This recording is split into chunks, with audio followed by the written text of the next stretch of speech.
News 360 में एक बार फिर से आपका स्वागत है। अगली खबर अमेरिका से है, जहां राष्ट्रपति ट्रंप यूक्रेन के राष्ट्रपति जेलेंस्की से मिले और रूस यूक्रेन जंग को लेकर खास चर्चा हुई। लेकिन सोमवार को हुए इस खास बातचीत में सीजफायर को लेकर कोई समझौता नहीं हुआ। अब इस समझौते के लिए एक ट्राइलेटरल मीटिंग होने वाली है। इस पर एक रिपोर्ट देख लेते हैं। When it ends, I can't tell you, but the war is going to end, and this gentleman wants it to end, and Vladimir Putin wants it to end. I think the whole world is tired of it, and we're going to get it ended. It was, I've done 6 wars. I've ended 6 wars, and I thought this maybe would be the easiest one, and it's not the easiest one. It's a tough one.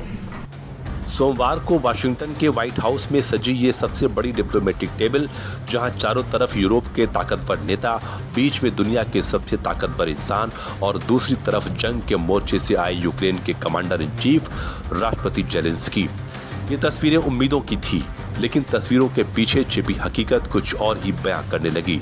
दरअसल Washington के white house में सजी सबसे बड़ी diplomatic table पर एक तरफ America के राष्ट्रपति डोनाल्ड ट्रंप तो दूसरी तरफ यूक्रेन के राष्ट्रपति व्लादिमीर जेलेंस्की और यूरोप के बड़े दिग्गज नेताओं का ये जमावड़ा इतिहास के लिए एक नई इबारत लिखने के लिए जुटी थी। दुनिया भर की निगाहें इसी व्हाइट हाउस की दीवारों पर टिकी और ये कयास भी लगाए जा रहे थे कि अब रूस यूक्रेन जंग अमन में तब्दील होने वाली है। लेकिन दुनिया भर के उम्मीदों पर डील मेकर डोनाल्ड ट्रंप का ये बयान निराशा में तब्दील हो गया। इस हाई प्रोफाइल मीटिंग के बावजूद रूस यूक्रेन के बीच सीज फायर पर सहमति नहीं बनी। अमेरिकी राष्ट्रपति ट्रंप ने सोमवार को व्हाइट हाउस में यूक्रेन के राष्ट्रपति जेलेंस्की और यूरोपीय लीडर्स के साथ मीटिंग की। इसमें रूस यूक्रेन के बीच सीज फायर पर सहमति नहीं बनी। ट्रंप ने कहा कि फिलहाल इतनी जल्दी सीज फायर संभव नहीं है। हालांकि मीटिंग में यूक्रेन की सुरक्षा गारंटी पर चर्चा हुई। ट्रंप ने कहा कि अमेरिका और यूरोपीय देश मिलकर इस पर काम करेंगे। पुतिन और जेलेंस्की की मीटिंग के बाद एक और मीटिंग अरेंज की जाएगी। वहीं रूसी राष्ट्रपति ऑफिस क्रेमलिन ने बताया कि ट्रंप ने मीटिंग रोककर पुतिन से फोन पर 40 मिनट बात की। We're going to work with Ukraine. We're going to work with everybody, and we're going to make sure that if there's peace, the peace is going to stay long term. This is very long term. We're not talking about a 2-year peace and then we end up in this mess again. We're going to make sure that everything's good. We'll work with Russia. We're going to work with Ukraine, and we're going to make sure it works. And I think if we can get to peace, it's going to work. I have no doubt about it. रूस Ukraine जंग को खत्म करने के लिए ये बैठक बड़ी कोशिश मानी जा रही थी। दुनिया भर में ये उम्मीद लगाई जा रही थी कि व्हाइट हाउस की दीवारों से शांति का ऐलान गूंज सकता है। लेकिन इस डील की मेज पर सिर्फ बातचीत रखी गई, बजाय किसी समझौता के। डोनाल्ड ट्रंप, जो खुद को हमेशा डील मेकर कहते हैं, उन्होंने ये साफ कर दिया कि ये मीटिंग अभी महज शुरुआत है। सीज फायर पर सहमति नहीं बनी और जंग के अंत का सपना अभी भी अधूरा है। I don't think you need a ceasefire. If you look at the 6 deals that I settled this year, they were all at war.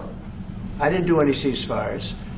And I know that it might be good to have, but I can also understand strategically why, one country or the other wouldn't want it. You have a ceasefire and they rebuild and rebuild and rebuild, and, maybe they don't want that. But if you look at the 6 deals that we made peace and long-term, long-running wars, I didn't do any ceasefires. I like the concept. I like the concept of a ceasefire for one reason, because you'd stop killing people immediately, as opposed to in 2 weeks or 1 week or whatever it takes. But we can work a deal where we're working on a peace deal while they're fighting. They have to fight. I wish they could stop. I'd like them to stop. But strategically, that could be a disadvantage for one side or the other. Meeting के दौरान अचानक एक ऐसा मोड़ आया जिसने सबको हैरान कर दिया। ट्रंप ने मीटिंग रोककर सीधे राष्ट्रपति व्लादिमीर पुतिन से फोन पर करीब 40 मिनट तक बात की। ट्रंप के इस बातचीत के बाद डिप्लोमेटिक सर्कल में हलचल तेज हो गई। व्हाइट हाउस के मुताबिक इस कॉल के दौरान दोनों नेताओं ने सीज फायर, सुरक्षा गारंटी और भविष्य की वार्ता को लेकर चर्चा की।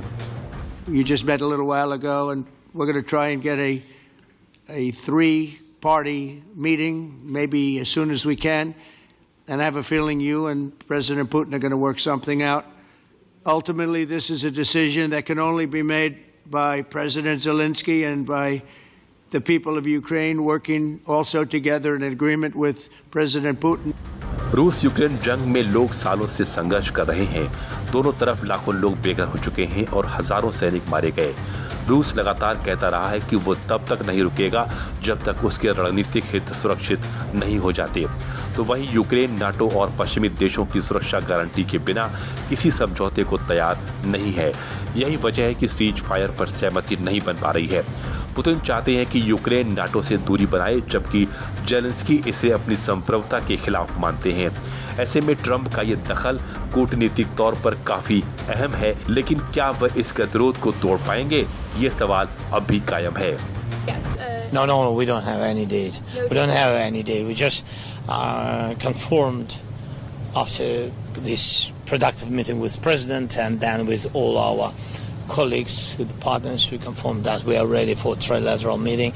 And if Russia proposed to President of the United States bilateral, and then we will see the result of bilateral, and then it can be the trilateral. So I said always, so Ukraine will never stop on the way to peace, and we are ready for any kind of formats, but on the level of leaders.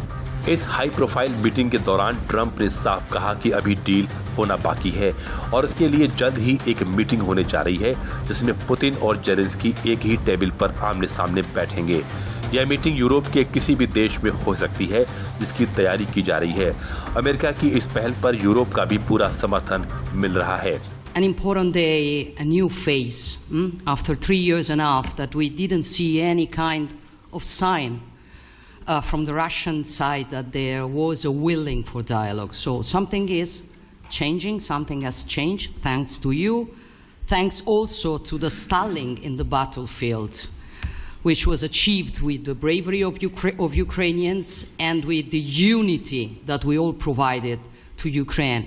And the reason why I mention it is that we also have to remind that if we want to reach peace and if we want to guarantee justice, we have to do it united. फिलहाल दुनिया की निगाहें उस आने वाली meeting पर टिकी है, जिसमें तीनों बड़े नेता एक टेबल पर बैठेंगे। अब देखना ये होगा, क्या व्हाइट हाउस सालों से चल रहे इस जंग में पीस मेकर बन पाएगा। और अगली खबर मेरठ से है, जहां